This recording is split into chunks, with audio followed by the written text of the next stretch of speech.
Hello everyone, welcome back to Aniki Nikki. I'm your Aniki Pato. We're gonna keep moving in Katamari Damacy Reroll today, so yeah, let's do it.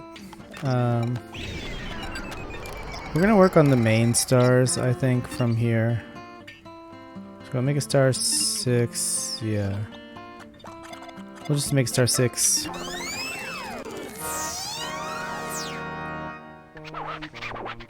Assalamu alaikum. Have you ever been to the Arabian Peninsula? We haven't either. We hope you can visit during the days rolling, like that's possible. Oh yes, almost forgot. Oh yes, a royal present for the hardworking prince. That's what we were planning, but we got bored. We gave your present away to somebody on Earth. Must be around somewhere, so roll it up while you're at it. Alright. Let's see where we are at today. Oh, new area. Alright, cool. Nice little Jihanki there. Tropical Harmony, it says. We're rolling around the world. We want a 3 meters. Okay. Alright. So, got some nice mayonnaise bottles as normal. Some rain's boot. This is kids' boots, but it's kind of weird, but because they're rain boots. Like, those are a thing that exists everywhere. I don't know why they called it that, but okay. Got some iron.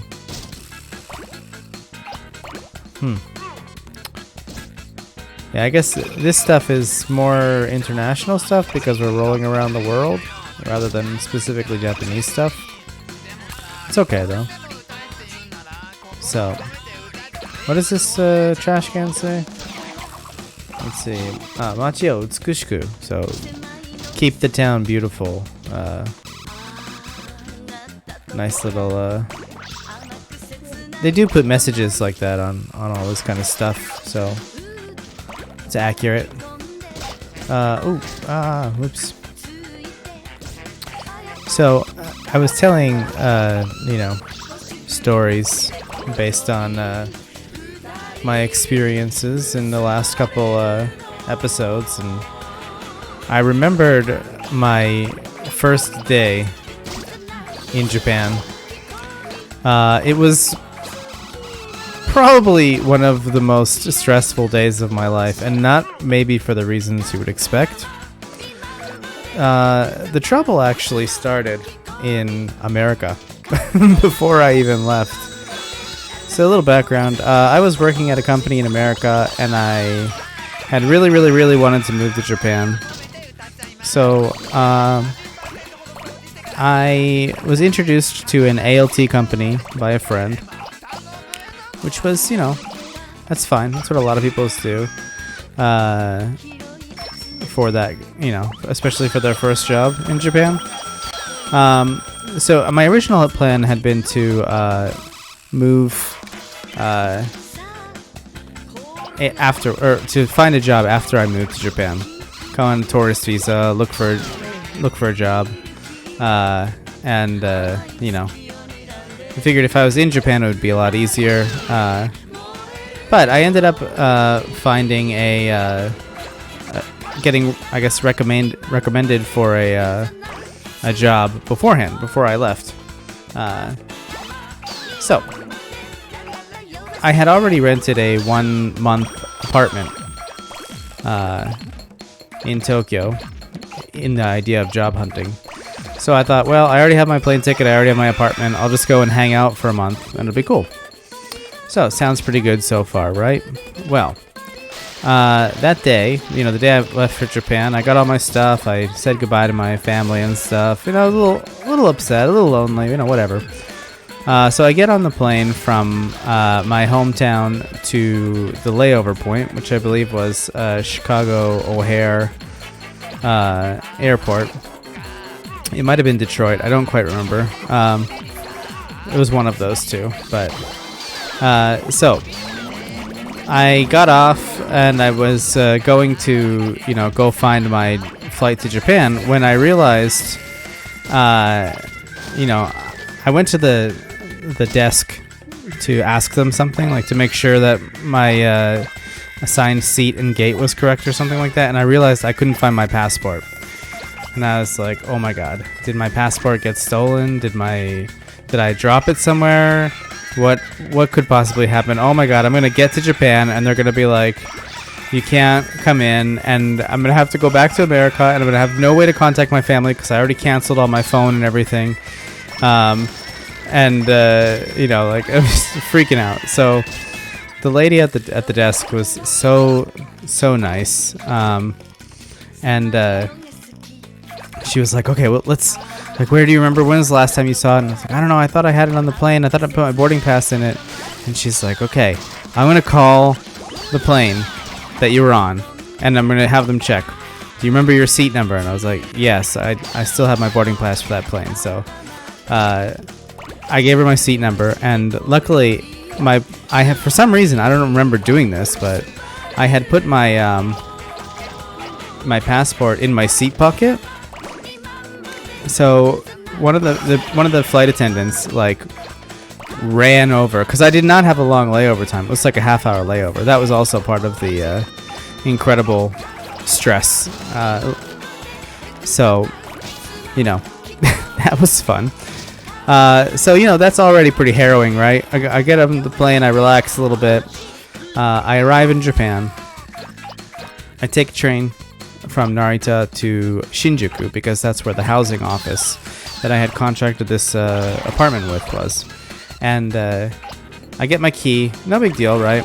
They give me a map, and you know, I did not quite understand at the time. Now, remember, this was 11 years ago, so Japan is weirdly behind the times on some really strange things. And at the time, taxis, despite being technologically advanced, like having the automatic opening doors and everything, were really far behind in the fact that they didn't have navigation units.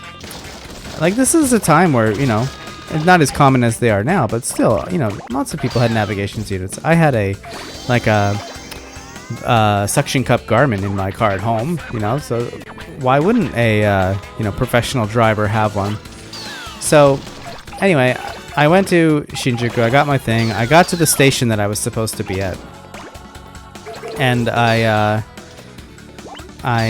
said to a taxi driver outside the station, hey, can you take me to this building? And I showed him the map, and he's like, I don't know where that is. And I was like, oh, okay.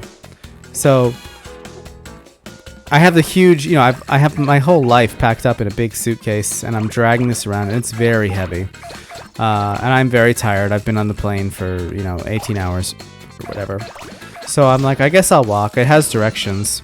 So I start to walk, and I just get super lost because the directions were not to scale at all. That was, you know, I really don't know what they were thinking about with those directions, but they were bad directions for sure. So I walk around for like an hour or more. I think it was actually more. I've got my big bag. What I should have done is I should have put it, you know, in a coin locker in the station or something, but I was so tired I couldn't even think straight, right? So I walk around forever, and then, you know, I'm just lost, and I end up having to take a taxi back to the station that I originally started at. So I tried again, and I got lost again, and I was so tired, and I had no phone and no way to, like, no GPS and all this kind of stuff. And so I just walked around more. I tried to find it, and I'm starting to, like, it's getting really dark as well. When I had arrived, it was the afternoon, and now it was like dusk. And I found a mini police station. We call them Koban. They're like a police box, but not like the British kind where you put bad guys in them. But they're just like two police officers, like, waiting to help anyone who has trouble, right? So I show up at the Koban, and I'm like, sumimasen, like, excuse me. And they're like, oh my god, what is, because it was Tokyo, but it was like a really small area of Tokyo, so there wasn't really that many foreign people there, especially at the time. And they're like, are you okay? And I'm like, no. It's like, I don't know where this is, can you help me? And so they pull out this huge map, like the kind of map that your dad pulls out in the middle of a road trip because he doesn't want to ask for directions. And they're like, okay, well, you know, it looks like it should be over here. And I was like, all right, thanks. And they were like, are you okay? And I'm like, yeah, I'll be all right. You know, thanks. This way, right? I'm like, okay, yeah. So I start to walk in that direction. And again, I have no luck at all. But I did find my way back to the station. And I'm like, it's like 9 o'clock at this point. I'm so tired. And I was like, all right, my arm is so sore too. Oh, and to make matters worse, during all of this, one of the wheels of my suitcase broke. So instead of wheeling my giant suitcase, I was dragging it across the ground. It would make this huge like grinding noise. It was so awful. So I don't know what happened, but you know, the god of getting lost or whatever finally had some pity on me, and I ended up, you know, very carefully trying the directions again, and I finally found it. And it was a nice apartment, you know, there was no problem with that. But it was a bed instead of like a futon. So I like walked in. I don't even remember if I locked the door or not. I was so tired. I just collapsed on the bed and I fell asleep for like 18 hours. It was incredible. But it was so awful. And you know, I had just been looking forward to going to Japan for so long, and then when I finally got there, you know, I lost my passport. Luckily I found it, and then I couldn't find my apartment. Luckily I did. But you know, and of course afterwards I thought, you know what, I should have asked the police officers if I can leave my bag here until I find the place, or maybe you're even like, could you drive me there? Or can you help me? Like, can you walk with me, or let me sit here and get a drink or something? Like, but you know, again, I was tired, and I was like not wanting to cause any problems. So I didn't. But yeah, that was my first day in Japan, and it was without a doubt my worst day in Japan for the past 11 years. I don't think I've had anything that has even come close to being that awful. Oh, well, that's a lie. Well, I did find out that I overstayed my visa by accident one time, which was a harrowing experience of its own, because my, you know, I thought I was going to get deported. So, that was not good either.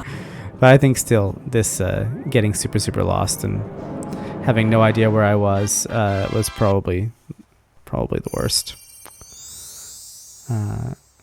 We made a vegetable shooting star. Let's watch the video. 見えたロケットが見えたおいミチルお父さんはあそこにいるんだぞもうすぐお父さんに会えますよ